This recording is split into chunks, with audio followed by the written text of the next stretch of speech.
Welcome to Rock and Roll Fridays, a podcast on musical encounters and life. Welcome to Rock and Roll Fridays, and I'm so happy to have a guest, Joey Bruno, a good Irish kid like myself, Michael D'Antonio and Joey Bruno.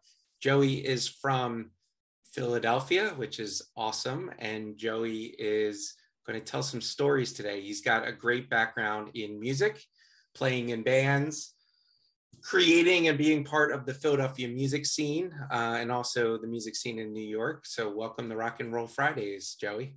Hello, Michael. Nice to meet you, and I'm happy to be here. Awesome. So talk to me about music.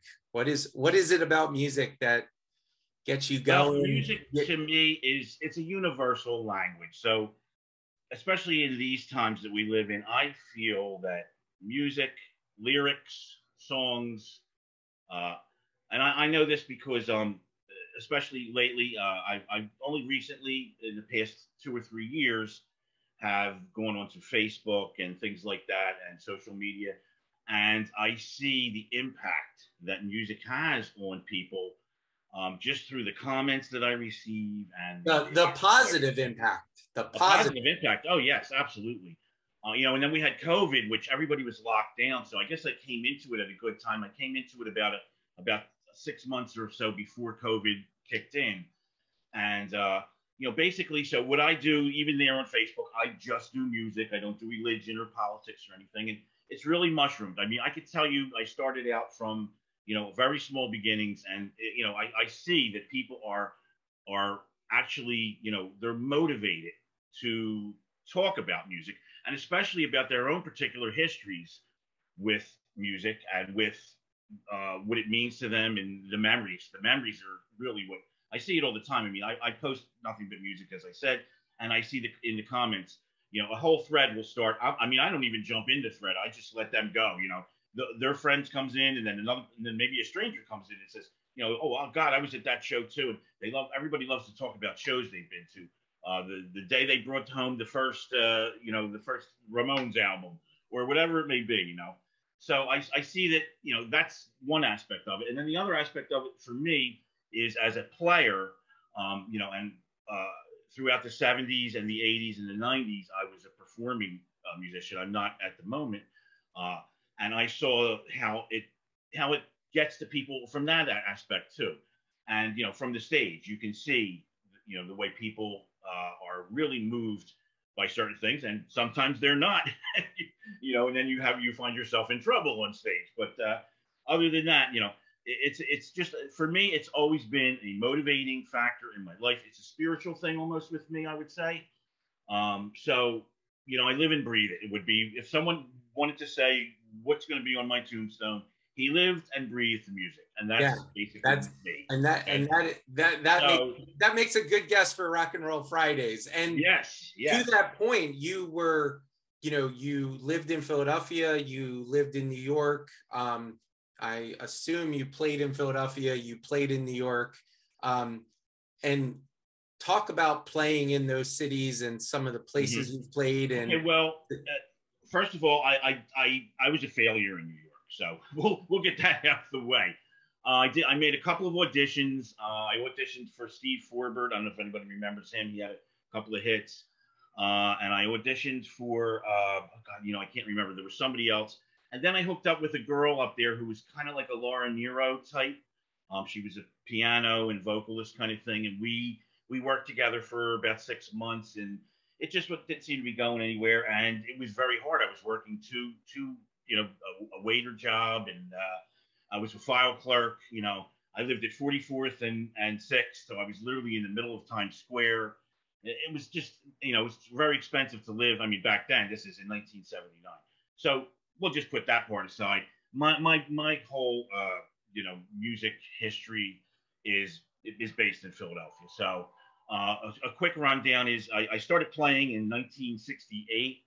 I picked up the drums. The first thing I ever heard was a song by a Philadelphia band that Todd Rundgren used to be in called the Nas, a song called Under the Ice.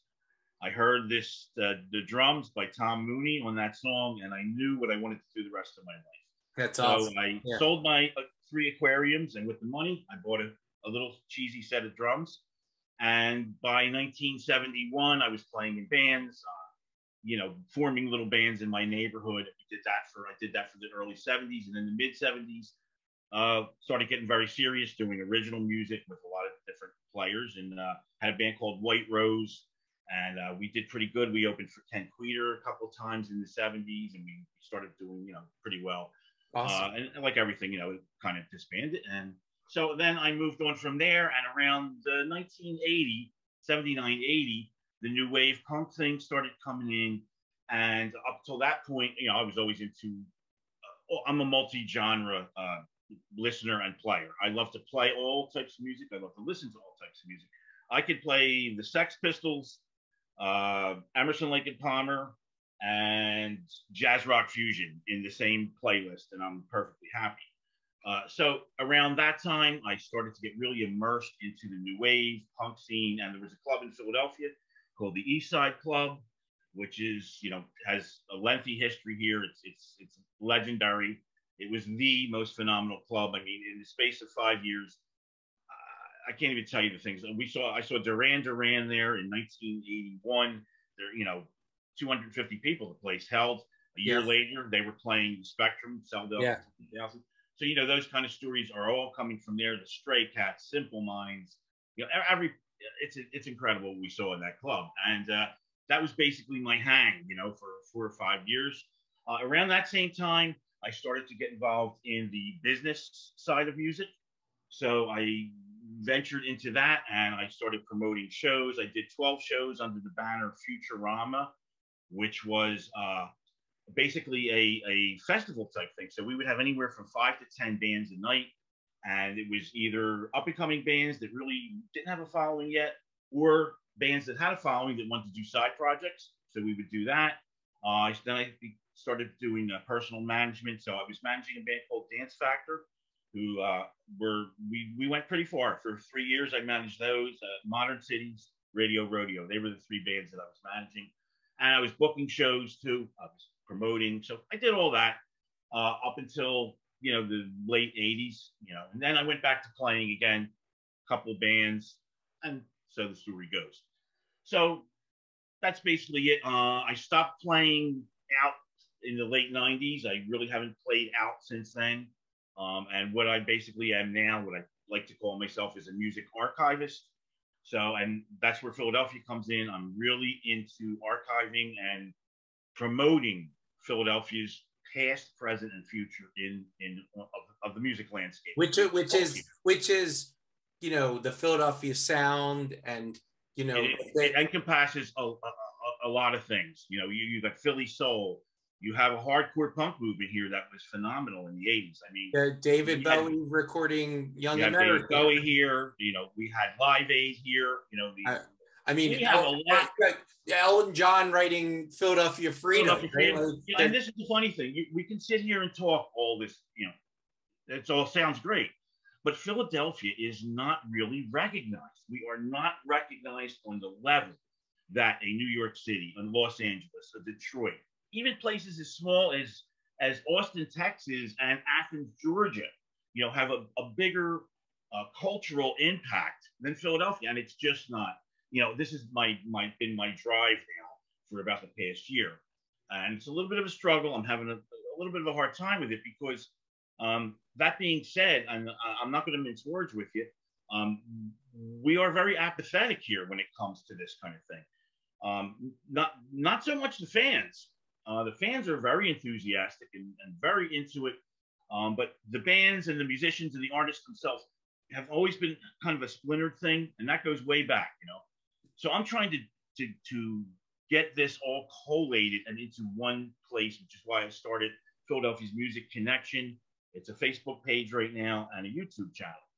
And basically on the YouTube channel is what I did was I spent like 6 weeks finding every possible piece of Philadelphia's history that I could find. So if you go there, you will see that we have the 60s psychedelic movement, the Philly soul, the current soul, like the Roots and the G-Love, and so everything's on there. And that's basically what I do now. I'm trying to archive Philadelphia and music in general, and promote Philadelphia. So that's my big goal right now. And my other big goal is I'm a huge fan, and my inspiration musically in life has always been Todd Rundgren, who of course is from Philadelphia. Yeah. So I have a couple of Facebook groups for Todd Rundgren, and it's doing really well. I mean, we've only been around a little over a year. I'm approaching 2,300 people in that group, and it's been just a great thing. People are so enthusiastic there, and it's been fantastic. So that's where I'm sitting now. And right now, what I want to say is that, if anyone's watching this, let's try to get together here. Let's try to, I don't care if you're a hardcore punker. I don't care if you're a classic rocker or a pop rock or, power pop or whatever genre you're in. And, we have a lot of bands right now coming up. There's a lot of bands. It's not like this is all about the history. The history is what brings us to the present, and the present is what brings us to the future. So it's really important. And I would ask that everybody out there, not just me, just in general, let's try to push this thing through. Let's get Philadelphia recognized. And to that extent, there are some things going on which I can't talk about that don't directly involve me, that are going on right now that are focused on that exact goal. Okay. Well, and Anyway.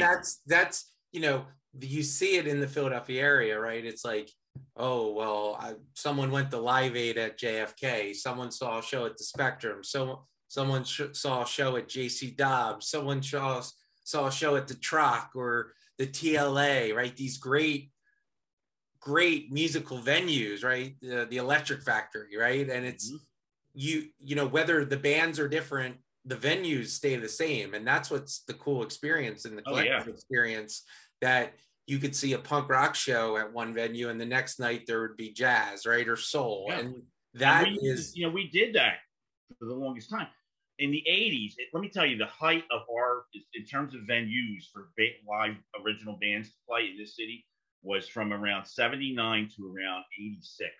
And I once did a Facebook post where I went in and I actually listed, and there were, at that point, now not all at the same time, but in that short space of about 6 years, there was close to 100 venues in this city, clubs, bars, auditorium, however you want to, different size venues that were actively booking original music of all the different genres. Some were maybe just punk, some were a mix, some were. So yeah, that is so true. That's so true. And that's the thing. Right now, even we have tons of venues right now. Right. COVID's kind of fading out, and I'm seeing it. We thought that when this thing hit, everything was closing. Is it ever going to come back? Well, it's coming back, but it just needs our support. Right. And I think this is the spring into the summer, into the fall will be the bands have to tour, the artists have to play, and the fans are going to come out. I think so. I definitely agree. I can't let you go without the premise of Rock and Roll Fridays. And, you've told me, you've had lots of musician run-ins and you've been in the music scene. So tell me your Rock and Roll Fridays. I'll give you a good one. So in the 70s, what I used to do was, being a drummer, I actually learned how to write, study drum music and read drum manuscript. So what I would do is I would take songs and I would write them out in music notation. And then when bands would come, I would, through one way or another, whether it was, sometimes I would literally just I would find out what hotel they were in, call the drummer of any particular band, tell him that I did this, would he be interested in singing, different ways of getting in there. Sometimes I would just find a roadie, or a stagehand and say, can you tell so-and-so? So I did this one time. I was a big fan of Emerson, Lake and Palmer. Carl Palmer was one of my drumming inspirations. They're coming to town in 1977. I do my thing. I'll make a long story short, I get to Carl Palmer. I'm told that he's going to come down into the lobby of I think it was the Barclay Hotel in Rittenhouse Square. And he wants to, chat with me. So I'm sitting there, I'm nervous, I'm waiting, and here comes Carl Palmer. That's awesome. He approaches me, and I have, the manuscript under my arm and all that. And he says, I got the word and everything that you want to show me something. He says, but we have to do a quick little meeting in the restaurant here. Would you like to join us for breakfast? Him and Keith Emerson. Awesome. It's him and Keith Emerson. I'm like, oh my God. So I I'm sure, I'm shaking, I'm nervous inside. We go in, he offers me breakfast. I'm like, no, I was too nervous. I probably would have just threw it right up. So I got a glass of orange juice, and that was that. So at that point, somebody taps him on the shoulder. Carl, those interviews, you got to do those interviews here. So now we get up to leave, and we haven't even, haven't done anything. He says, listen, I want to see what you brought me, but I have these interviews to do up in my room. You're welcome to join, as long as you just stay to the background, and when I'm all finished, then we'll chat. I said, sure, no problem. Yeah, So we go up there. Hotel room. Yeah, he gets it. I watched him get interviewed by Circus Magazine, Cream Magazine, Allison Steele from WNEW in New York. They were just filing in. That's how they used to do it back then. They would just have press junkets. So we get through that, and then we settle into our conversation. And we went through the manuscript that I did for him. I also had brought him a gift too. He was a big fan of Stravinsky's Rite of Spring, which is a classical piece. And I had found in a thrift store a box set of 78s of the original recordings. And I had in my mind, I said, one day I'm going to meet Carl Palmer. I'm going to give this to him. So I had that little gift for him too, which he almost didn't want to take. He was like, no, I don't accept gifts. He finally took it. And so then we sat and we took, and then he springs this on me. This was the most phenomenal thing. He says to me, I did a whole percussion symphony that was supposed to be included on our last Emerson, Lake and Palmer album, but the record company didn't want it because Keith Emerson had already done a symphony, a concerto on one side. So it's just sitting there. I've not done anything with it, but I have it on tape here.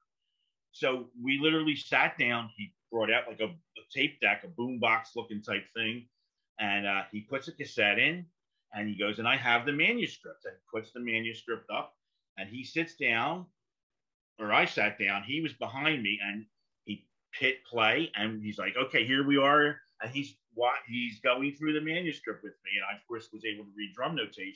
Not real great, but good enough.